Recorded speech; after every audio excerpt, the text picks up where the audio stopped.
This is the first movement, which is the down like that, and then goes across the hand, and then they kind of combine to recreate the movement of the thumb. So it's completely kind of flexible. It's all 3D printed in one unit, same as this piece.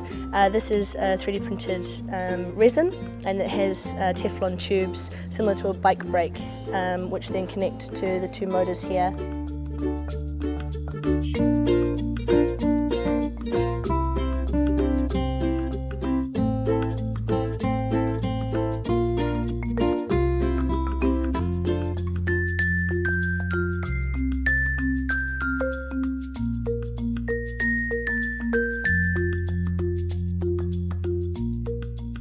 It's been overwhelming the amount of people who have contacted me from the prosthetics community that see potential in this piece of work to help them in some way. Because that was the goal of it as well, was for me as a designer to properly understand prosthetics and how it feels to wear one so that I could better design prosthetics.